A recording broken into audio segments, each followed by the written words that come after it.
पूरी स्क्रीन हमारी HTML है, तो इसको मैं नेमिंग कर देता हूँ। ये है हमारा HTML। ठीक है। ओके। अब ये पूरी वेबसाइट को हम बोल रहे हैं HTML। ठीक है। इस वेबसाइट में हमको दो पार्ट दिखते हैं। हमेशा वेबसाइट के दो पार्ट होते हैं। ठीक है। एक जो ऊपर ब्लैक वाली लाइंस दिख रही है, उसको हम बोलते हैं हेड। ठीक है। और जो नीचे पूरी वेबसाइट दिख रही है, जो व्हाइट कलर में पूरी की पूरी वेबसाइट है, जिसमें कितना भी आप स्क्रॉल कर सकते हो, ये पूरा होता है बॉडी। ठीक है। तो एक HTML के दो पार्ट होते हैं, एक हेड वाला पार्ट जो कि ऊपर होता है और एक बॉडी वाला पार्ट जो कि नीचे होता है। ठीक है। तो मैं यहाँ पर इसमें भी दो पार्ट्स डिवाइड कर देता हूँ।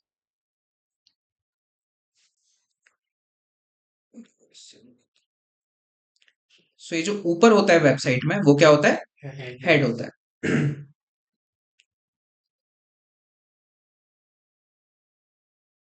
सो ये हेड है बेसिकली। ठीक है। और ये कहाँ है? HTML के अंदर है। ठीक है। और हेड के नीचे क्या होता है HTML के अंदर ही? बॉडी। तो यहाँ पर हम बनाएंगे इसके नीचे बॉडी। ठीक है। इसको भी नेमिंग कर देते हैं। ये बॉडी है। ठीक है। इतना हमने स्ट्रक्चर बना दिया। अब अगर मैं हेड वाले पार्ट को एनालाइज करूं, तो ये जो ऊपर तीन लाइन है ब्लैक वाली, इसमें से हमारे काम की सिर्फ ये एक लाइन है, एक टैब। ठीक है। इस टैब में क्या शो हो रहा है मिंत्रा से रिलेटेड? एक आइकन और एक टाइटल। हर वेबसाइट का आइकन और टाइटल होता है। जैसे एक्सकेलीड्रो है, तो इसका भी आइकन है और टाइटल है। ये जो गूगल एक्सेल शीट है, तो इसका भी टाइटल और आइकन है। अगर मैं यहाँ पर Amazon ओपन करूं, तो उसका भी आइकन और टाइटल आ जाएगा। हर वेबसाइट का आइकन और टाइटल होता है, और कहाँ होता है? हेड वाले पार्ट। तो हम भी जब HTML का स्ट्रक्चर बनाएंगे, उसमें जो हेड होगा वहां पर क्या लगाएंगे? टाइटल और आइकन। ठीक है। सो यहाँ पर ये जो हेड है, हेड में दो चीजें होती है। एक हमारा होता है आइकन। ठीक है। और दूसरा होता है टाइटल। और दोनों कहाँ होते हैं? हेड वाले पार्ट में। ठीक है। इसको भी नेमिंग कर देते हैं। तो ये है हमारा आइकन, और ये है टाइटल। ठीक है। ये एक बेसिक स्ट्रक्चर होता है हर वेबसाइट का। ठीक है। इतना आपको हर HTML के पेज में करना ही होता है, ये फिक्स है। ठीक है। इतना क्लियर हुआ? कुछ भी डाउट अभी तक? ठीक है। अब जो बॉडी होती है ना, बॉडी का भी एक छोटा सा स्ट्रक्चर फिक्स होता है। ठीक है। जैसे देखो, इस वेबसाइट में भी व्हाइट कलर का जो पूरा है वो बॉडी है। ठीक है। बॉडी में भी तीन पार्ट होते हैं। तो जो बॉडी में सबसे टॉप पर होता है,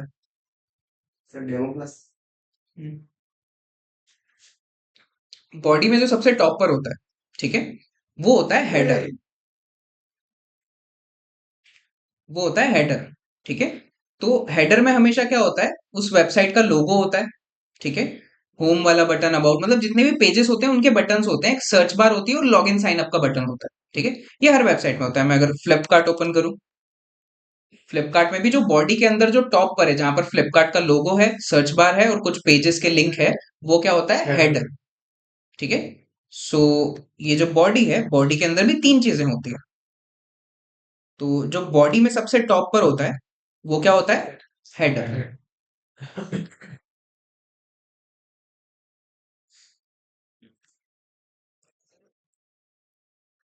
इसको थोड़ा शिफ्ट करना पड़ेगा।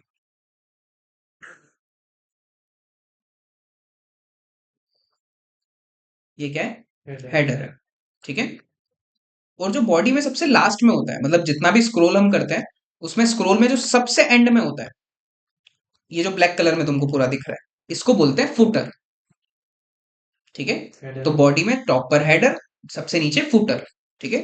फुटर में क्या होता है? फुटर में कुछ इंपॉर्टेंट लिंक्स होती है। ठीक है। फुटर में कॉपीराइट की डिटेल होती है। फुटर में कुछ एड्रेसेस वगैरह होता है, या फिर कॉन्टेक्ट वाली डिटेल होती है। तो ये सारी जो एक्स्ट्रा इन्फॉर्मेशन होती है, वो फुटर में डाल देते हैं हम लोग। ठीक है। तो हर वेबसाइट में ये होता है। तो एंड में क्या हो जाता है? फुटर। तो सबसे लास्ट में, अब वो फुटर में कितनी भी इंफॉर्मेशन आप डाल सकते हो, वो डिपेंड करता है आपको कितनी इंफॉर्मेशन पास करनी है।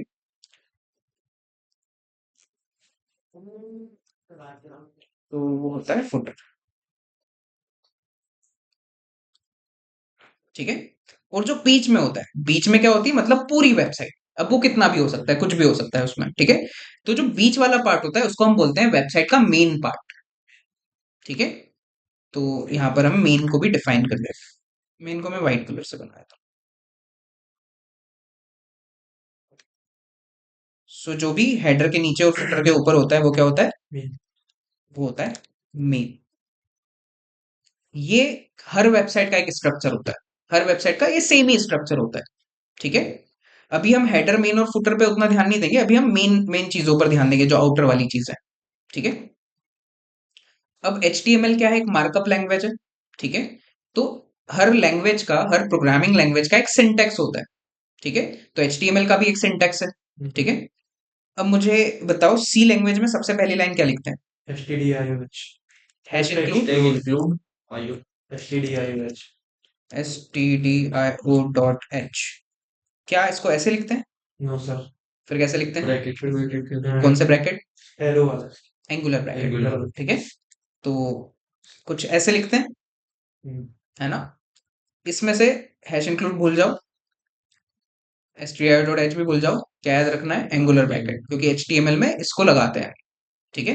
तो HTML में यहां पर क्या लिखते हैं, इसके अंदर एक टैग का नाम, जो भी नाम होगा वो मैं बताऊंगा क्या क्या नाम होंगे, बट जो भी टैग का नाम होगा वो कहां लिखोगे, एंगुलर ब्रैकेट के अंदर, ठीक है। तो इस तरीके से जो भी आप टैग बनाओगे, ठीक है, इसको बोलते हैं ओपनिंग टैग। मतलब यहां से टैग क्या हो चुका है, ओपन हो चुका है, ठीक है। सो ये जो है ये हमारा ओपनिंग टैग, ठीक है। अब अगर कुछ भी ओपन हुआ है, क्लोज भी होगा, ठीक है। तो क्लोजिंग टैग में ज्यादा कुछ नहीं करना होता है, सेम रहता है ओपनिंग टैग की तरह, बस एक्स्ट्रा उसमें आ जाता है एक स्लैश स्टार्टिंग में, ठीक है। टैग का नाम वही है, जैसे फॉर एग्जांपल मुझे HTML को स्टार्ट करना है और HTML को एंड करना है, तो ये टैग नेम की जगह पर मैं क्या लिख दूंगा, HTML, और यहाँ पर भी नीचे क्या आ जाएगा, HTML। तो जो बिना स्लैश वाला है वो ओपनिंग टैग है, और जो स्लैश वाला है वो HTML का क्लोजिंग टैग बन जाएगा, ठीक है। और हमेशा ओपनिंग और क्लोजिंग के बीच में हम क्या लिखते हैं, उस पर्टिकुलर टैग का कंटेंट, ठीक है। फॉर एग्जांपल मुझे क्या करना है, अपनी वेबसाइट पर कुछ इस तरह की एक बटन बनानी है जिसके अंदर जो लिखा हुआ होगा वो क्या लिखा हुआ होगा, क्लिक लिखा हुआ होगा। तो ये बटन किससे बनेगा, HTML से। तो HTML में तो कैसे लिखना पड़ता है, टैग के फॉर्म में लिखना पड़ता है। तो बटन के लिए कैसा टैग लगेगा HTML में, कुछ ऐसा। तो सबसे पहले तो बटन ओपन होगा, ठीक है।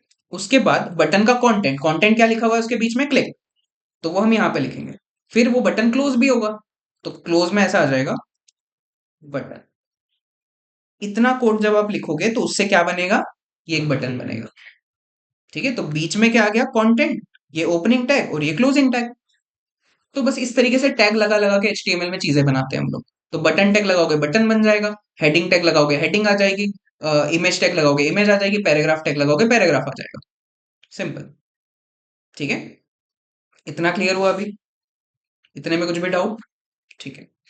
अब देखो, ये क्लोज करने की रिक्वायरमेंट इसलिए है क्योंकि हमको बताना होता है कि कंटेंट कहां पर खत्म हो रहा है ना। तो अगर किसी टैग में कंटेंट ही नहीं है तो क्या उसको क्लोज करने की रिक्वायरमेंट है, नहीं, नहीं है, क्योंकि कंटेंट कहां खत्म हो रहा है वो बताने की जरूरत ही ना, क्योंकि कंटेंट कंटेंट है ही नहीं, ठीक है। तो ऐसे वाले जो टैग होते हैं ना जिसमें क्लोजिंग टैग नहीं होता, उसको हम बोलते हैं सेल्फ क्लोजिंग टैग, जिसमें कंटेंट नहीं होता, जिसमें कंटेंट नहीं होता, ठीक है। जैसे इसका भी मैं एग्जांपल देता हूँ, जैसे इमेज लगानी है मुझे अपनी वेबसाइट पर, ठीक है। तो इमेज में कोई भी टेक्स्ट लिखना है क्या, इमेज में तो बस इमेज का एड्रेस देना है, इमेज आ जाएगी, कोई कंटेंट तो लिखना ही नहीं है। तो जो इमेज टैग होता है वो क्या होता है, सेल्फ क्लोजिंग, उसका क्लोजिंग टैग की रिक्वायरमेंट नहीं होती। ऐसे और भी कुछ टैग होते हैं जो सेल्फ क्लोजिंग होते हैं, ठीक है। ओके, इतनी इन्फॉर्मेशन क्लियर है। अब हम चलते हैं प्रोग्रामिंग वाले पार्ट। सर ये जो टैग नेम है, टैग नेम के जस्ट नीचे है बटन, बोलो। क्लास है ना, कौन सी चल रही है, डेमो क्लास, डेमो क्लास आ गया, हाँ लेट हो गए हैं। अब इधर बैठोगे तो तुमको स्क्रीन कैसे दिखेगी, उधर वापस,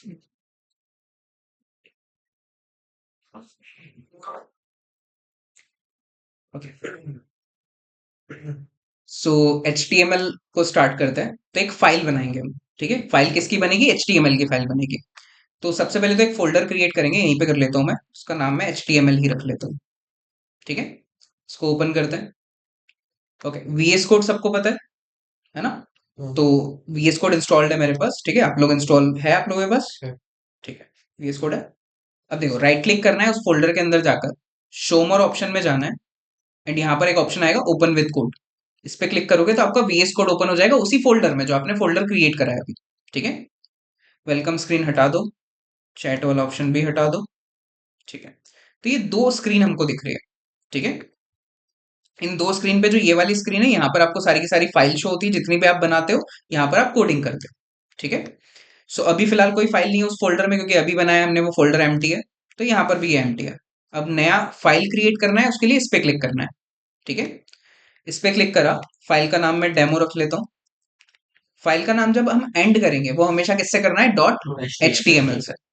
तो .html, तो ये हमारी HTML की फाइल क्रिएट हो गई, ठीक है। फाइल के नेम के कुछ रूल होते हैं, वो हम बाद में देखेंगे। ओके, अभी HTML हमारा स्टार्ट हो गया, ठीक है। HTML को सबसे पहले तो डिफाइन करना होगा। तो सबसे पहला जो टैग लगेगा इसमें, वो कौन सा टैग होगा? HTML। मतलब सबसे पहले हमको क्या करना है? ये बाउंड्री डिफाइन करनी, मेन बाउंड्री, मेन स्क्रीन। तो मेन स्क्रीन क्या होती है? HTML। तो सबसे पहला टैग कौन सा लगेगा? HTML टैग, ठीक है। तो यहां पर जाकर, अब देखो यहां पर इतनी मेहनत नहीं करनी होती हमको कि ऐसे जाकर HTML लिखा, फिर उसको क्लोज किया, इतनी मेहनत नहीं करनी पड़ती। बस HTML लिखो, सजेशन आएगा, उस पर एंटर करो, ओपनिंग टैग भी बन जाएगा अपने आप, क्लोजिंग टैग भी बन जाएगा, ठीक है। और ओपनिंग और क्लोजिंग के बीच में हमेशा क्या आता है? कंटेंट, ठीक है। अब HTML का कंटेंट क्या होता है? HTML के दो पार्ट होते हैं, एक हेड और एक बॉडी। तो अब HTML टैग के अंदर दो टैग बनेंगे, एक हेड टैग बनेगा, एक बॉडी टैग। ये जितनी भी चीजें मैंने बताई है सारे के सारे टैग हैं, ठीक है। और टैग बनाने का तरीका भी सेम ही है, ओपनिंग क्लोजिंग, ठीक है। ओके, तो HTML सबसे पहले बाउंड्री डिफाइन कर दिया। बाउंड्री के अंदर दो चीजें हैं, टॉप पे आएगा हेड और नीचे आएगा बॉडी। तो इसी के अंदर पहले एक हेड टैग हम लगाएंगे। हेड लिखकर एंटर करा, ओपनिंग भी बन गया, क्लोजिंग भी बन गया, ठीक है। और हेड जब खत्म हो जाएगा, हेड जब क्लोज हो रहा है, उसके नीचे क्या बनेगा? बॉडी। तो यहां पर हम बॉडी टैग लगाएंगे। तो बॉडी का भी ओपनिंग टैग, बॉडी का भी क्लोजिंग टैग, ठीक है। ओके, इतना स्ट्रक्चर तो हमने बना लिया है हमारी वेबसाइट का, ठीक है। अब वापस इधर जाते हैं। तो हमने क्या देखा था? हेड में दो चीजें होती है, एक आइकन होता है और एक टाइटल होता है। आइकन हम बाद में देखेंगे क्योंकि उसके लिए एक्स्ट्रा चीजें बतानी पड़ेगी। टाइटल देखते हैं पहले, ठीक है। टाइटल कहाँ दिख रहा है? हेड में। तो हम कहाँ बनाएंगे? हेड के अंदर जाकर, यहाँ पर। टाइटल के लिए भी टाइटल टैग होता है, यहाँ टाइटल का ओपनिंग क्लोजिंग टैग, और इसके अंदर आप अपना टाइटल लिख सकते हो। मैं अभी के लिए डेमो लिख देता हूँ, ठीक है। अभी हमारी एक वेबसाइट रेडी हो गई है। अब इस वेबसाइट को हमको लाइव देखना है, क्योंकि ये तो हम कोड लिख रहे हैं, ये वेबसाइट एक्चुअल में तो कैसी बनेगी? पूरा यूआई बनेगा। तो उस यूआई को हमको देखना है। वो देखने के लिए आपको एक्सटेंशन वाले टैब में जाना है, और एक एक्सटेंशन इंस्टॉल करना पड़ता है जिसका नाम होता है लाइव प्रीव्यू, ठीक है। ये आपको इंस्टॉल में करवा दूंगा बाद में। तो ये जब आप इंस्टॉल कर लोगे ना, उसके बाद जब भी आप HTML की फाइल में रहोगे, यहाँ पर आपको ये वाला आइकन मिलेगा, शो प्रीव्यू वाला, ठीक है। तो इसमें जाकर जैसे आप इस पर क्लिक करोगे, यहीं पर आपको अपनी वेबसाइट का एक प्रीव्यू दिख जाएगा कि आपकी वेबसाइट कैसी बन रही है, ठीक है। अभी तक हमने क्या करा? एक स्ट्रक्चर बनाया, स्ट्रक्चर हमारा बन गया। फिर हमने हेड में टाइटल लगाया, हेड में टाइटल हमारा आ चुका है डन। अगर मैं इस टाइटल को चेंज करके यहाँ पर कर दूं वंश, तो देखो यहाँ मैंने वंश लिखा टाइटल टैग में, यहाँ पर मेरा टाइटल वंश हो चुका, ठीक है। फिर से मैं डेमो कर देता हूँ इसको। ओके, नीचे हमने बनाया बॉडी। पूरी व्हाइट स्पेस क्या होती है? पूरी की पूरी व्हाइट स्पेस बॉडी होता है। बॉडी अभी बिल्कुल ब्लैंक है क्योंकि हमने भी बॉडी टैग के अंदर कुछ लिखा ही नहीं है, ठीक है। तो ये ब्लैंक स्पेस जो व्हाइट स्पेस है, इसके अंदर अगर मुझे कुछ भी चाहिए तो यहाँ लिखना पड़ेगा, दिस इज बॉडी। तो देखो दिस इज बॉडी कहाँ लिखा हुआ आ रहा है? यहाँ लिखा हुआ है, ठीक है। तो बस अब करना कितना है? अब एक बेसिक स्ट्रक्चर तो हमने बना लिया है। अब बस बॉडी के अंदर चीजें बनाते जाओ, वो चीजें वेबसाइट पर आती रहेगी, ठीक है। इतना क्लियर स्ट्रक्चर? ठीक है, यहाँ पर मैं भी दिस इज बॉडी। ओके, अब इस फाइल को क्लोज करते हैं, नेक्स्ट फाइल में चलते हैं। ओके, तो मैं बना लेता हूँ demo2.html। .html हमेशा लगाना है, सेम नाम से फाइल नहीं बना सकते, नाम में कुछ ना कुछ चेंजेस करने होते हैं, ठीक है। ओके, अब ये भी एक HTML की फाइल है। सबसे पहला टैग कौन सा होगा? HTML। स्ट्रक्चर वही बनाना है, जैसे हर सी की फाइल में हम सेम स्ट्रक्चर बनाते हैं, hash include stdio.h, int main, return zero. उसके बाद फिर जो बीच में करते हैं वो अलग अलग होता है। वैसे ही बेसिक स्ट्रक्चर तो हर वेबसाइट का सेम ही होता है कि आपको HTML बनाना है, फिर हेड और बॉडी बनाना है, हेड में जाके टाइटल लगाना है, फिर बॉडी में आप जो भी चेंजेस करना चाहो वो कर दो। ठीक है, तो सबसे पहले HTML टैग। HTML के दो चाइल्ड होते हैं, जो अंदर वाले होते हैं उनको हम चाइल्ड बोलते हैं, जो बाहर वाला होता है उसको पेरेंट बोलते हैं। ठीक है, तो HTML एक पेरेंट है, उसके दो चाइल्ड होते हैं, हेड एंड हेड के नीचे बॉडी। हेड के अंदर बॉडी नहीं आएगा कोई भी, है ना, हेड के नीचे बॉडी। हेड में जाकर हम क्या बनाएंगे? टाइटल। और टाइटल अभी हम दे देते हैं डेमो 2। और इसको लाइव करने के लिए यहाँ क्लिक करना है। तो अभी टाइटल हमारा डेमो 2 आ चुका है, हमारी नेक्स्ट वेबसाइट बन चुकी है। ठीक है, अब इसके पहले वाली में हमने क्या करा था? बॉडी में डायरेक्टली आके लिख दिया था दिस इज बॉडी। बट इस तरीके से ना बॉडी में डायरेक्टली हम कुछ नहीं लिखते हैं, क्योंकि डायरेक्टली जब भी आप लिखोगे तो अब होगा क्या कि इस पे स्टाइल भी लगानी है।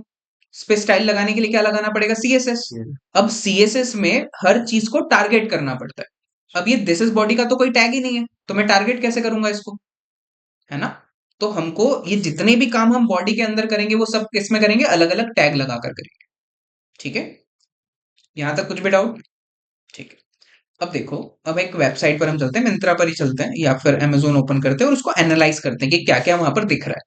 ठीक है, अभी सिर्फ टेक्स्ट पर फोकस करेंगे हम, क्योंकि टेक्स्ट लगाना हम सीख रहे हैं। ठीक है, यहाँ पर टेक्स्ट क्या क्या दिख रहा है तुमको? डिलीवरिंग टू भोपाल एक टेक्स्ट है, अपडेट लोकेशन एक टेक्स्ट है, सर्च amazon.in एक टेक्स्ट है। ठीक है, ये जो ऑल लिखा हुआ है, MX प्लेयर, सेल, ये सब टेक्स्ट है। कंटिन्यू शॉपिंग डील्स, ये भी टेक्स्ट है। ठीक है, अगर मैं इधर जाऊं तो ये सारा कुछ टेक्स्ट है, जितना भी लिखा हुआ है। ठीक है, तो टेक्स्ट में क्या डिफरेंस दिख रहा है तुमको? अलग अलग टेक्स्ट में क्या डिफरेंस दिख रहा है? सबसे पहला साइज। ठीक है, दूसरा कुछ नॉर्मल है और कुछ बोल्ड हाईलाइट करा हुआ है ना? तो देखो, अगर तुम एक रिज्यूमे बनाओगे या कोई भी PPT बनाओगे या कोई भी डॉक्यूमेंट बनाओगे, ठीक है, तो दो चीजें होती है, कुछ हेडिंग्स होती है, कुछ पैराग्राफ्स होते हैं। ठीक है, तो जब भी हम पैराग्राफ लिखते हैं उसका साइज छोटा होता है और नॉर्मल होता है वो। बट उस पैराग्राफ की जब भी हेडिंग लगाते हैं तो उसको थोड़ा सा अलग दिखाने के लिए, यूनिक दिखाने के लिए हम उसको थोड़ा सा बड़ा रखते हैं बाकी टेक्स्ट से और बोल्ड कर देते हैं। ठीक है, तो वेबसाइट में जितने भी टेक्स्ट आपको बोल्ड दिख रहे हैं उनको हम बोलते हैं हेडिंग्स। हेडिंग। ठीक है, ये जितने भी बोल्ड टेक्स्ट हमको जहां जहां पर भी दिख रहे हैं ये सब क्या है? ये सब हेडिंग्स है। और जितना भी नॉर्मल टेक्स्ट दिख रहा है वो क्या है? वो पैराग्राफ है। ठीक है, अब क्योंकि HTML में जो टैग के नाम होते हैं ना वो बड़े बड़े नहीं होते, जैसे पैराग्राफ तो काफी बड़ा सा लिखना पड़ता है, बट HTML में हमेशा शॉर्टकट्स होते हैं, तो पैराग्राफ के लिए सिर्फ P लिखना है। P नाम का टैग होता है, P फॉर पैराग्राफ। हेडिंग्स के लिए सिर्फ H लिखना है, H फॉर हेडिंग्स। पर देखो, पैराग्राफ में तो एक नॉर्मल साइज होता है, मतलब पैराग्राफ का साइज होता है 1 रैम। ठीक है, अब 1 रैम क्या होता है वो सब हम डिटेल में पढ़ेंगे। 1 रैम उसका साइज होता है। ठीक है, बट अगर मैं बोल्ड वाले टेक्स्ट को देखूं तो अपडेट लोकेशन यहाँ पे छोटा टेक्स्ट है। ठीक है, ऑल थोड़ा सा उससे बड़ा है, फिर कंटिन्यू शॉपिंग उससे भी बड़ा है। ठीक है, तो ये जो बोल्ड में हमको टेक्स्ट दिख रहे हैं, फिर ये जो स्टार्टिंग 99 अगर मैं देखूं तो ये उससे भी बड़ा है। ठीक है, तो ये जितने भी बोल्ड टेक्स्ट है इनके साइज अलग अलग है। ठीक है, क्योंकि ये होता है ना कि जहां पर हमको मेन हेडिंग लगानी है उसको सबसे बड़ा रखते हैं, देन जो सब हेडिंग है उसको थोड़ा छोटा रखते हैं, देन उसकी जो हेडिंग है उसको और छोटा रखते हैं। ठीक है, तो वेबसाइट में जो हमको हेडिंग्स लगानी हो सकती है वो अलग अलग साइज में लगानी हो सकती है। ठीक है, ओके, तो जो हेडिंग के लिए हमको टैग बन के मिला हुआ है उसका नाम है H tag, H for heading. ठीक है, बट क्योंकि उसमें भी हमको अलग अलग साइज चाहिए इसलिए नंबर्स दिए हुए हैं। H1 सबसे बड़ी हेडिंग, H2 उससे छोटी हेडिंग, H3 उससे भी छोटी हेडिंग, ऐसी हमको 6 हेडिंग बना के दी हुई है, H1 टू H6। तो अगर मैं H1 टैग लगाऊंगा और यहां पर लिखूंगा दिस इज हेडिंग, तो देखो ये टेक्स्ट काफी बड़ा सा आ रहा है और बोल्ड आ रहा है। इसके पहले जो हमने दिस इज बॉडी लिखा था वो इतना बड़ा नहीं था, वो नॉर्मल टेक्स्ट था। ठीक है, ओके, यहीं पर मैं H2 टैग लगाता हूँ, H2 लिखकर एंटर करूंगा, ओपनिंग क्लोजिंग बन जाएगा। देन मैं यहाँ पर कुछ भी कंटेंट लिख सकता हूँ इसका, दिस इज हेडिंग। क्या डिफरेंस है दोनों में? Size, bold. क्योंकि दोनों दोनों ही बोल्ड है, क्योंकि दोनों क्या है? दोनों हेडिंग है। तो हेडिंग्स जितनी भी होगी वो क्या होगी? बोल्ड होगी। साइज अलग अलग होता है। ठीक है, ओके, इसके नीचे जाकर अगर मैं H3 टैग लगाऊं और यहाँ पर मैं लिख दूं दिस इज हेडिंग, तो क्या छोटा। साइज का डिफरेंस है। ठीक है, ओके, अब मैं कुछ शक्तियों का इस्तेमाल करके जल्दी जल्दी बना देता हूँ। ये तुमको शक्तियां दी जाएगी टाइम आने पर। ठीक है। सो देखो ये सारे हेडिंग टैग्स मैंने बना दिए। ठीक है। सब में क्या डिफरेंस है, सारी की सारी हेडिंग्स बोल्ड होगी हमेशा। ठीक है, बट सब में साइजेस का डिफरेंस है। तो अपनी वेबसाइट में जिस भी जगह पर आपको जिस भी साइज का टेक्स्ट चाहिए वो वाला टैग लगा दो आप उस जगह पर। ठीक है। ओके। अब हर बार हेडिंग्स तो नहीं चाहिए होगा, जहां पर नॉर्मल टेक्स्ट चाहिए वहां पर क्या करेंगे, पी टैग, पैराग्राफ टैग। ठीक है। तो पी लिखकर आप एंटर करोगे, ओपनिंग क्लोजिंग उसका बनेगा, देन यहां पर आप जो भी टेक्स्ट लिखोगे वो हमेशा एक नॉर्मल टेक्स्ट में आएगा। साइज भी उसका फिक्स होता है 1 रैम का साइज, एक नॉर्मल साइज, ना ज्यादा बड़ा ना ज्यादा छोटा। ठीक है। इसका भी फर्दर आपको साइज चेंज करना है तो वो आप स्टाइल के थ्रू कर सकते हो, सीएसएस के थ्रू कर सकते हो। ठीक है। पैराग्राफ का किसी भी टैग का, सीएसएस से तो सब कुछ चेंजेस हम कर सकते हैं। ठीक है। ओके।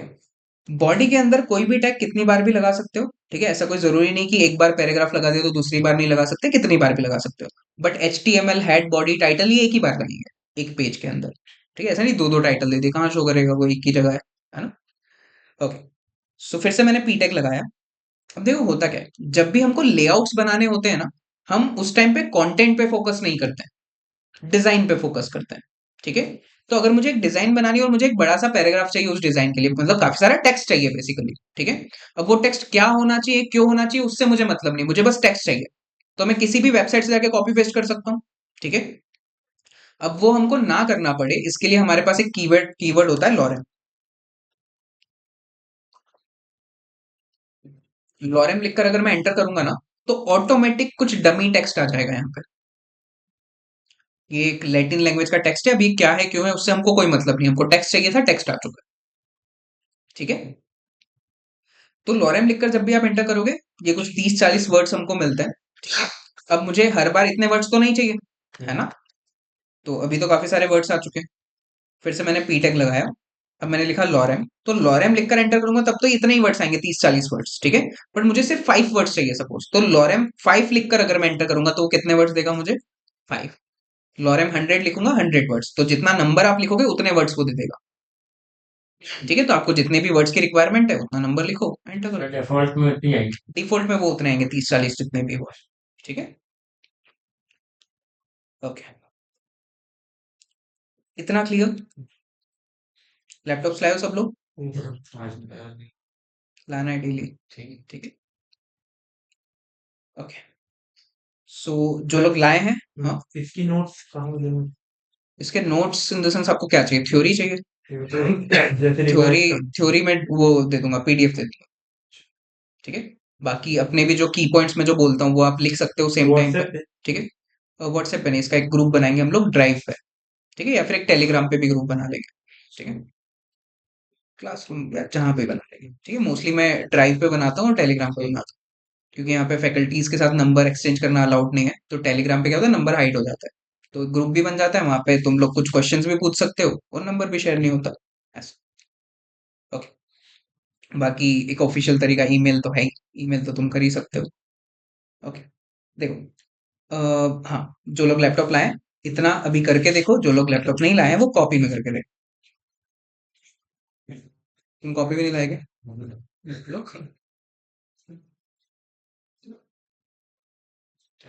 ये नहीं होगा।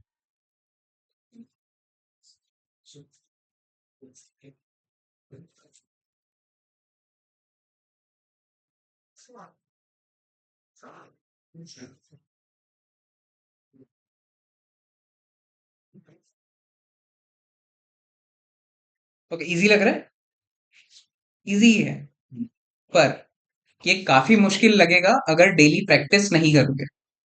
ठीक है। तो जो मैं आज पढ़ा रहा हूँ, घर पे जाके 3-4 बार प्रैक्टिस करनी है उस चीज की। प्रैक्टिस करोगे तो काफी इजी लगेगा, क्योंकि है इजी। बट प्रैक्टिस नहीं करोगे तो चीजें भूलते जाओगे, याद तो रहेगा नहीं इतना। तो भूलते जाओगे तो फिर ये वो काफी मुश्किल लगेगा कि कुछ हो ही नहीं रहा है, कहाँ पे क्या बनाना है पता ही नहीं है। ठीक है। तो प्रैक्टिस करना है डेली। तुम कहाँ गायब हो गए थे वैसे, हमारे थे डेली या नहीं। उसका क्लास ही आ जाए 20%। वही, करो भी, बनाओ tags. Same H T M L, head body, एक बेसिक स्ट्रक्चर तो सेम ही होता है।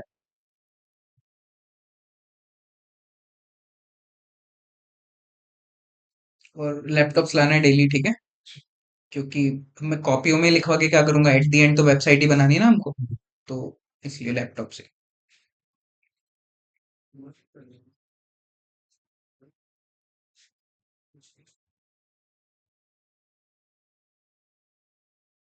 जैसे कॉलेज में तुम लोगों से असाइनमेंट्स लिखवाते हैं, कुछ मतलब निकलता है उनका, बस वो रद्दी में फेंकते हैं फिर, है ना।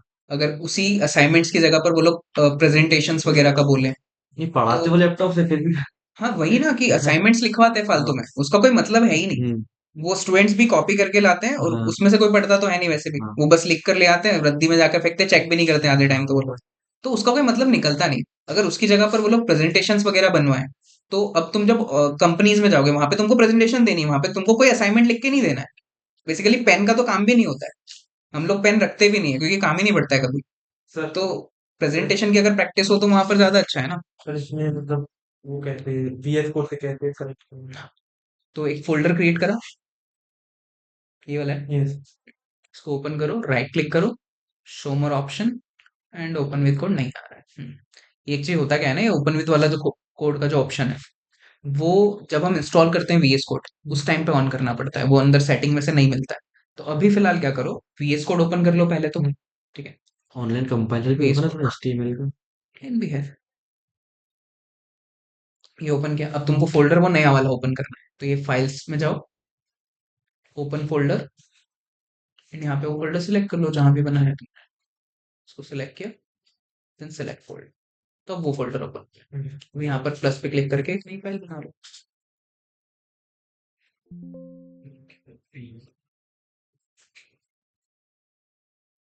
अच्छा,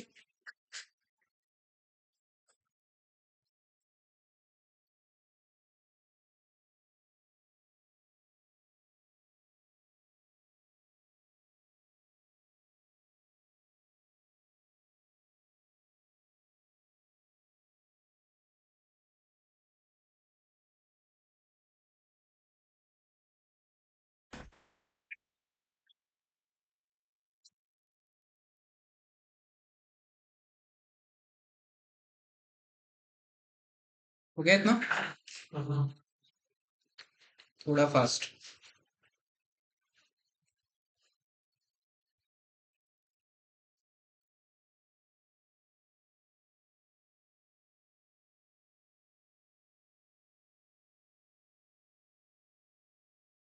हो गया।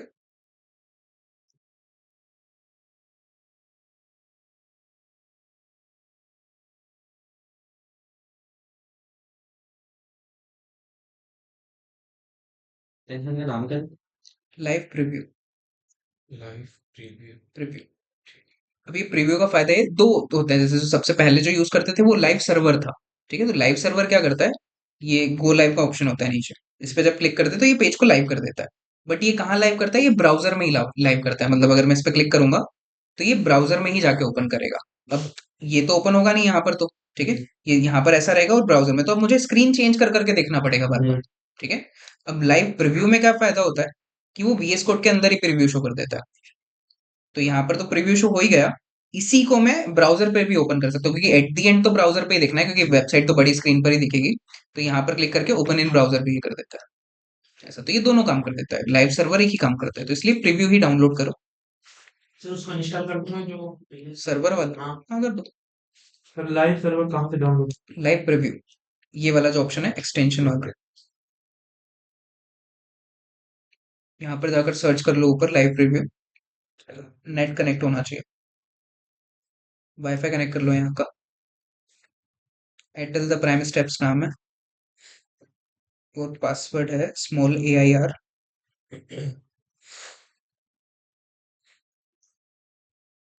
ये है यार। स्मॉल में AIR 87296296।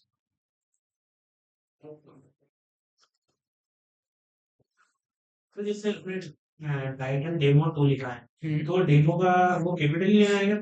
नहीं जरूरी नहीं, जैसा आपको शो करना है अपने टाइटल के वहां पर वैसा यहाँ पर लिख, लाइव कैसे? Live preview. ओके, अब नेक्स्ट चलते हैं, अपने अपने लैपटॉप बंद करो और इधर फोकस करो। फिर इसमें बहुत सारे हैं। लाइव प्रीव्यू आ रहा होगा जिसके नीचे माइक्रोसॉफ्ट लिखा होगा, वो वाला। ओके, बंद कर लो अभी, इधर ध्यान दो। नेक्स्ट हम जो देख रहे हैं टॉपिक, वो है एट्रीब्यूट। ठीक है, attributes dot H T M L. Basic structure तो इसका भी वही होगा, H T M L, head, title, title हमारा हो जाएगा एट्रीब्यूट, एंड हेड के नीचे जाकर बॉडी। ठीक है, इसको लाइव करते हैं, तो टाइटल हमारा आ चुका है। अभी अभी हमने H1 टैग देखा है ना, यहाँ पर लगाते हैं H1, उसके अंदर मैंने लिखा एट्रीब्यूट, यहाँ पर एक बड़ी सी हेडिंग आ गई। ठीक है, H1 टैग की मैंने आपको क्या प्रॉपर्टी बताई, कि वो टेक्स्ट को बड़ा कर देता है और बोल्ड कर देता है, इतना ही काम होता है उसका। ठीक है, अब क्योंकि हर टैग की अपनी अपनी प्रॉपर्टी होती है, जो आप टैग लगाओगे वो प्रॉपर्टी लग जाएगी उस पर्टिकुलर कंटेंट पे। ठीक है, H1 की प्रॉपर्टी लग चुकी है, मुझे इससे एक्स्ट्रा काम करवाना है। इतना तो ये कर ही रहा है, मुझे एक्स्ट्रा काम करवाना है। अब प्रोग्रामिंग में एक टर्म होती है होवर। ठीक है, होवर का मतलब होता है कि ये जो माउस का कर्सर है, इसको अगर मैं यहाँ एट्रीब्यूट के ऊपर ले जा रहा हूं, तो मैं एट्रीब्यूट पे क्या कर रहा हूँ, होवर कर रहा हूँ। ठीक है, अगर मैं माउस का कर्सर टाइटल पे ले जा रहा हूं, तो मैं टाइटल पे होवर कर रहा हूँ। ठीक है, मतलब माउस का कर्सर किसी भी चीज के ऊपर ले जाना मतलब होवर करना। ठीक है, मैं इधर इस H1 पे होवर कर रहा हूं, तो कुछ हो रहा है क्या? नहीं हो रहा है, क्योंकि वो उसका काम भी नहीं है, उसका काम उसने कर दिया है, बड़ा कर दिया है, बोल्ड कर दिया है। ठीक है, इससे मुझे एक्स्ट्रा काम करवाना है, तो मुझे एक्स्ट्रा इन्फॉर्मेशन पास करनी पड़ेगी, और हर एक्स्ट्रा इन्फॉर्मेशन के लिए पास करने के लिए हम क्या अप्लाई करते हैं, एट्रीब्यूट। ठीक है, अब एट्रीब्यूट का भी एक सिंटेक्स होगा, क्योंकि प्रोग्रामिंग लैंग्वेज है ना, तो एट्रीब्यूट का सिंटेक्स कुछ ऐसा होता है, जैसे टैग का नाम होता है, हर टैग का अपना अपना नाम होता है, वैसे हर एट्रीब्यूट का अपना अपना नाम होता है। ठीक है, सो एट्रीब्यूट का नाम लिखोगे सबसे पहले, तो आप जो भी नाम मैं बताऊंगा आपको वो। ठीक है, उसके बाद आप इक्वल टू लगाओगे, इक्वल टू लगाने के बाद डबल कोट या डबल इन्वर्टेड कोमा, जो भी आप बोलते हो। ठीक है, तो डबल कोट के अंदर क्या आएगी, उस पर्टिकुलर एट्रीब्यूट की वैल्यू। ठीक है, तो इस तरीके से एट्रीब्यूट लगाते हैं। अब ये किस जगह पर लगाते हैं वो भी बहुत इंपॉर्टेंट। ठीक है, क्योंकि एक्स्ट्रा इन्फॉर्मेशन तो दे देंगे इस चीज से, बट किसको देनी है, एक टैग को, तो उस टैग में जाके देना पड़ेगा ना एक्स्ट्रा इन्फॉर्मेशन। ठीक है, तो ये जो ओपनिंग टैग होता है ना हमारा, उसमें ये जो ब्रैकेट होते हैं, उसके अंदर क्या लिखा होता है, टैग का नाम।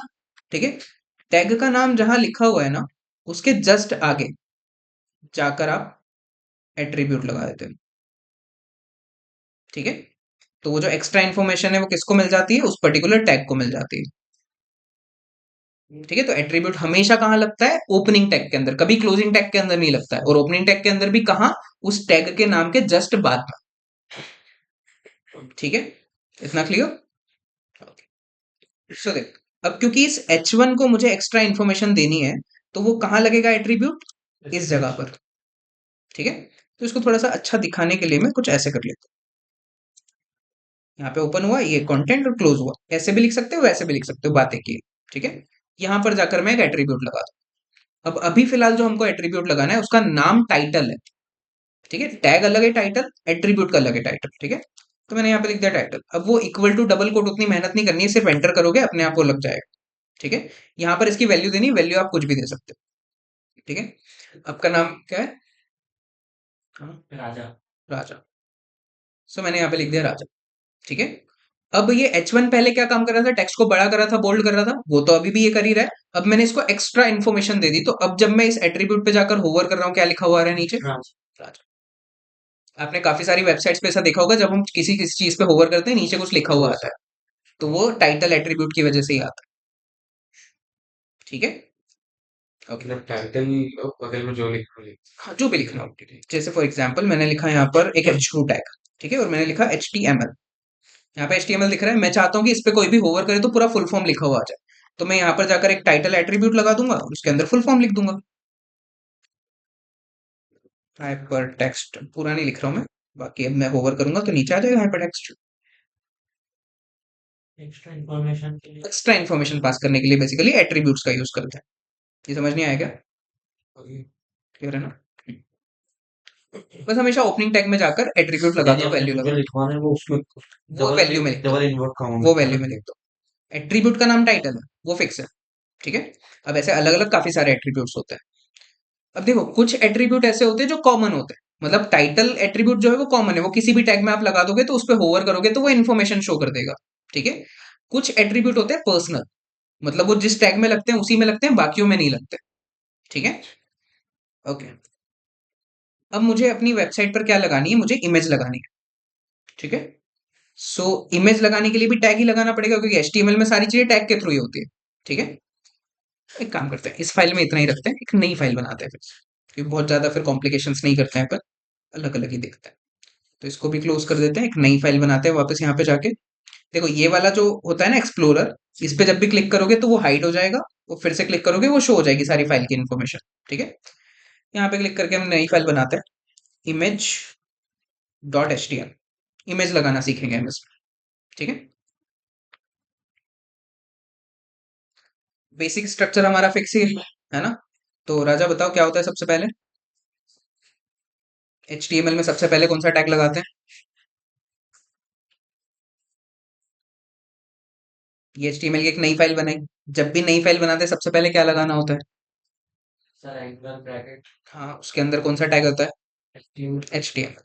तो सबसे पहला टैग कौन सा होता है, H T M L tag. ठीक है। एच टी एम एल के कितने चाइल्ड होते हैं, कौन कौन से। पेरेंट चेक चाइल्ड का नाम क्या है, बॉडी और एक और होता है ना, फुटर हेड।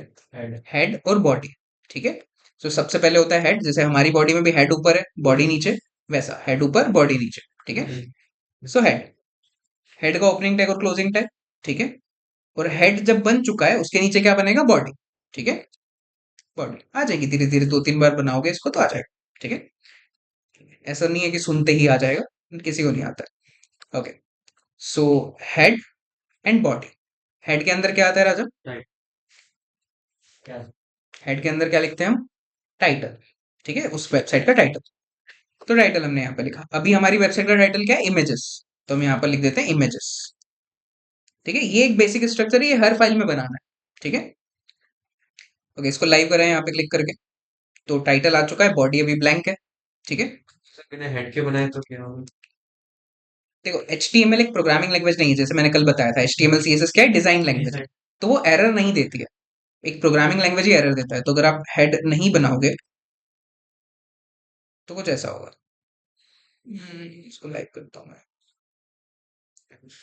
तो कुछ ऐसा होगा कि यहाँ पर आपकी कुछ अलग ही इन्फॉर्मेशन आ जाएगी, क्योंकि टाइटल तो आपने दिया ही नहीं है। ठीक है। और बस वो सर्वर की इन्फॉर्मेशन और वो सब आ रही है, और बॉडी तुमने बनाया वो ब्लैंक है। बट ऐसा करना नहीं है कभी। हाँ ठीक है। HTML एरर नहीं देता है, वो कुछ ना कुछ करके कुछ ना कुछ शो कर ही देता है, क्योंकि प्रोग्रामिंग लैंग्वेज नहीं है। ओके। अब बॉडी के अंदर हमको इमेज लगानी है, तो पहले तो मैं हेडिंग लगा देता हूँ। तो H1 लगाया मैंने फिर से, और यहाँ पर लिख दिया इमेजेस। अब अभी तक हमने जितना भी देखा है, तुमने एक चीज नोटिस की होगी कि सारी चीजें वेबसाइट पर जब भी आती है तो वो लेफ्ट में ही आती है ना। लेफ्ट और टॉप पे अलाइन होती है सारी चीजें। ठीक है। अगर मुझे इस पूरी हेडिंग को यहाँ सेंटर में लाना है, ठीक है, तो उसके लिए एक टैग होता है जिसका नाम ही सेंटर होता है। ठीक है। तो सेंटर टैग के अंदर अगर कुछ भी कंटेंट डाल दोगे वो ऑटोमेटिक कहाँ आ जाएगा, सेंटर में आ जाएगा। वर्टिकली कुछ नहीं होगा, हॉरिजॉन्टली सेंटर में आएगा। ठीक है। सो ये जो H1 टैग है, इसको अगर मैं हटा दूं और पहले में लगा दूं एक सेंटर नाम का टैग, तो अब सेंटर का ओपनिंग क्लोजिंग, इसके अंदर इसका कंटेंट, तो इसके कंटेंट में ही मैंने H1 लगा दिया पूरा। तो पूरा H1 कहाँ चले गया, सेंटर में चले गया। ऐसे किसी भी टैग के अंदर कितने भी टैग लगा सकते हो, ऐसे कोई रूल नहीं कि इसके अंदर ये नहीं लगा सकते, लगा सकते हो। ठीक है। तो इस पे क्योंकि H1 टैग लगा हुआ है तो टेक्स्ट बड़ा और बोल्ड है, उसके ऊपर सेंटर टैग लगा हुआ है तो वो सेंटर में आ गया। हर टैग की अपनी अपनी प्रॉपर्टी लग जाती है उस कंटेंट पे। ठीक है। ओके। अब सेंटर के बाहर जो भी मैं लिखूंगा वो वापस कहाँ आएगा, लेफ्ट में ही आएगा, और जो सेंटर के अंदर अंदर लिखूंगा वो सेंटर में रहेगा।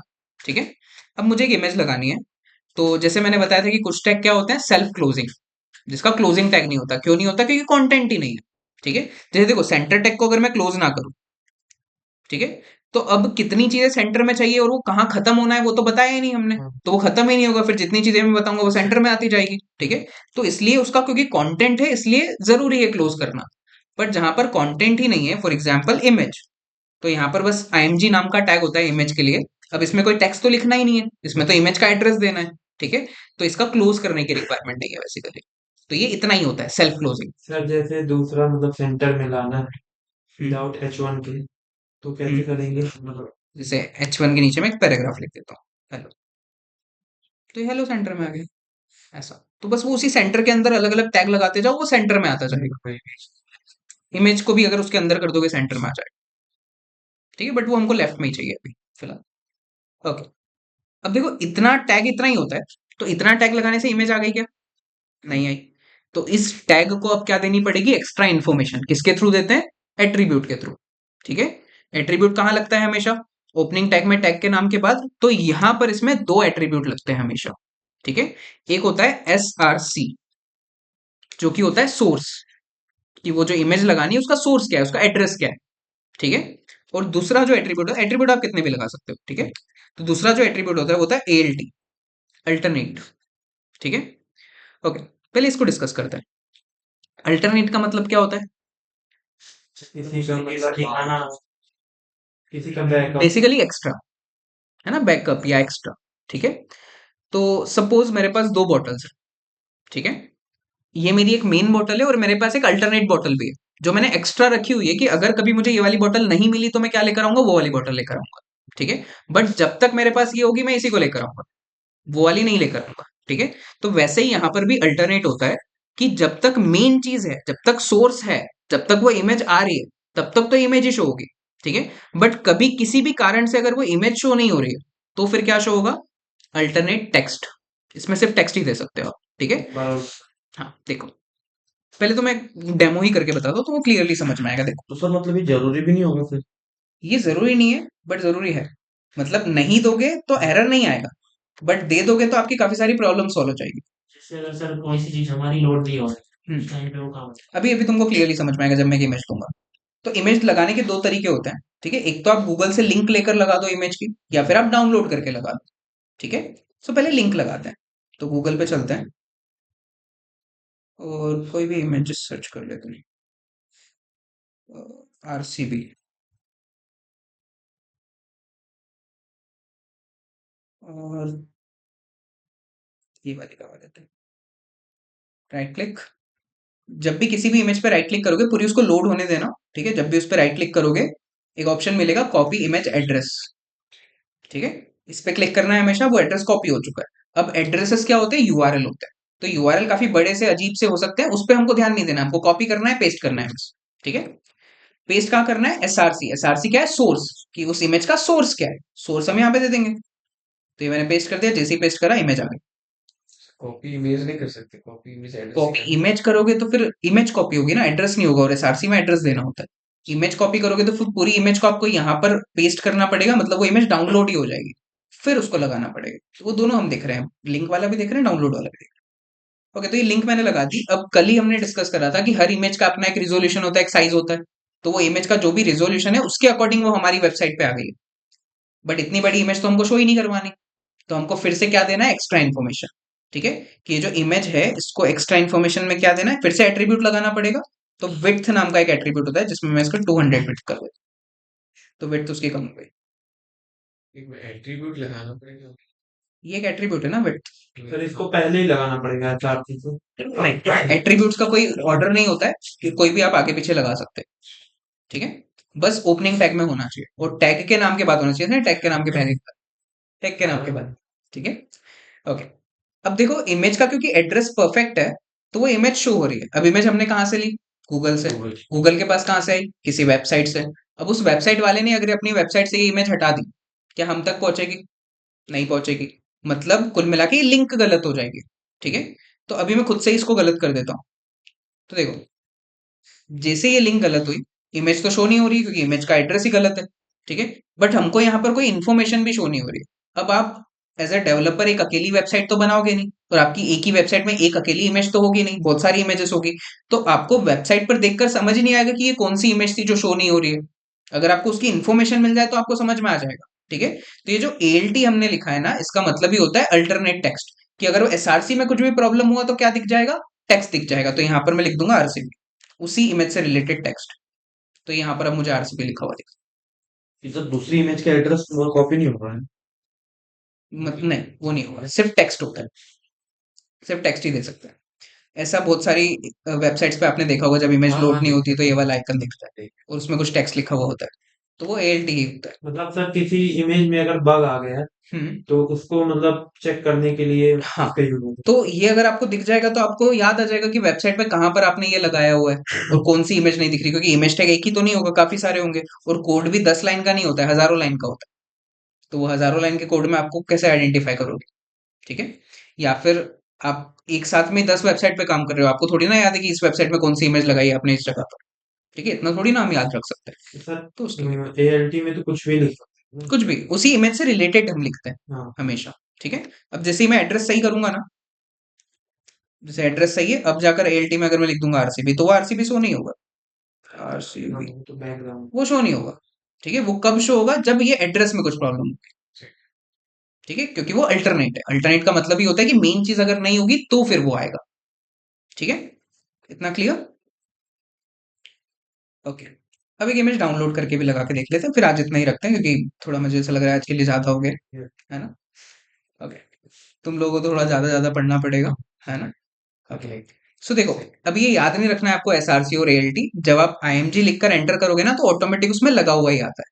ठीक है, क्योंकि उसके बिना तो इमेज लगा ही नहीं सकते। ठीक है, पहले मैंने इसलिए लगा था क्योंकि मुझे एक्सप्लेन करना था।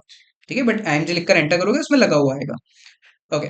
अब डाउनलोड कर लेते हैं इमेज। डाउनलोड हमेशा हम उस जगह पर करते हैं जहां पर हम वो प्रोजेक्ट बना रहे हैं, मतलब इसी फोल्डर के अंदर।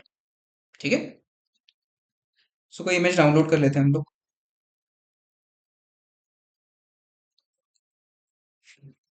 क्या लगता है इस बार जीतेगी? ये भी है। टीम तो वही है पिछले वाली। ओके। सो राइट क्लिक, डाउनलोड कैसे करते हैं किसी भी इमेज को? Save link. Save images, save link नहीं, इमेजेस। जैसे अब देखो, सेव इमेजेस जब हम करते हैं ना, तो उसमें हमको वो एड्रेस भी देना होता है कि कहाँ डाउनलोड करना है। मैं डेस्कटॉप पे जाऊंगा, फोल्डर सेलेक्ट करूंगा, देन फिर डाउनलोड करूंगा। ठीक है। इसका एक सिंपल वे भी है। राइट क्लिक करो, कॉपी इमेज पे जाओ, कॉपी कर लो, वीएस कोड में आओ, यहाँ पर क्लिक करके हो गई डाउनलोड। ना कोई एड्रेस देना पड़ा, ना कोई नाम देना पड़ा, हो गई डाउनलोड। अपने डिवाइस में सेव तो हो गई हो होगी। गई। देखो, ये जो फोल्डर हमने ओपन करा है ना एचटीएमएल वाला, वीएस कोड और वो फोल्डर सिंक में होता है हमेशा। जो चेंजेस आप यहाँ करोगे वो उस फोल्डर में हो जाएंगे, जो चेंजेस उस फोल्डर में करोगे वो यहाँ हो जाएंगे। ठीक है। देखो, अगर मैं उस फोल्डर में जाऊँ, ये वो फोल्डर है, यहाँ पर वो सारी फाइल भी बन चुकी है और इमेज भी आ चुकी है, तो ये सिंक में रहता है सर दोनों। ठीक अपने है। आप सेव होता रहता है कि फाइलें भी अंदर उसमें। वो ऑप्शन जो है वो ऑन करना होता है, वो सारे करवा दूंगा मैं तुम लोगों को, कल सब लोग लैपटॉप ले आना। ठीक है, सबको एक साथ करवा दूंगी, सारी सेटिंग्स जितनी भी होती है। ओके। अब देखो, ये इमेज यहाँ पर लगानी है, तो बस इमेज का नाम वो जो है वो आपको यहाँ पर एसआरसी में लिखना है, वो इमेज लग जाएगी। ठीक है। सो इमेज का नाम क्या है? Image dot PNG. तो यहाँ पर हम लिख देते हैं इमेज, सजेशन भी आ ही जाते हैं, वीएस कोड काफी स्मार्ट है। ठीक है। तो इमेज डॉट पीएनजी पे क्लिक करोगे, वो आ जाएगी, ये इमेज आ चुकी है। अब इस इमेज का भी एक रिजोल्यूशन है, उसके अकॉर्डिंग वो आ चुकी है। साइज कम करने के लिए क्या देना पड़ेगा? विड्थ। विड्थ भी क्या, यहाँ पर हम जो लगा रहे हैं वो विड्थ क्या है? एट्रीब्यूट है। ओपनिंग टैग में जो भी टैग के नाम के अलावा होता है वो एट्रीब्यूट ही होता है। विड्थ इसकी भी 200 कर देते हैं, ये भी 200 आ चुका है। ठीक है। एएलटी में इसके भी हम लिख देते हैं आरसीबी विन। उसका ब्रांड। हाँ, वो नथिंग का स्पॉन्सरशिप आई है इस बार। ओके। वो मीम देखा है वो वाला? मैंने भी देखा कि अच्छा हुआ उसके पहले ही ट्रॉफी जीत गए, नहीं तो लोग मजाक उड़ाते कि नथिंग ब्रांड है और नथिंग है कुछ भी नहीं। नथिंग ही हो गया। हाँ। ओके। सो ठीक है, तो ये हमने कर दिया। अब देखो, अभी तो एड्रेस सही है, तो हमको एएलटी शो नहीं हो रहा है, आरसीबी विनिंग। ठीक है। बट अगर ये इमेज यहाँ पर डिलीट ही कर दो सपोज में, तो इमेज है ही नहीं, मतलब एड्रेस गलत है जो भी हमने दिया है, तो क्या शो हो रहा है? Alternate text. और वो इमेज होगी तो फिर इमेज ही शो होगी। ठीक है। तो वो इमेज में फिर अभी रिसाइकल बिन में से लानी पड़ेगी मुझे, स्टोर। तो क्योंकि वो इमेज आ चुकी है, तो इमेज इधर भी आ चुकी है। ठीक है।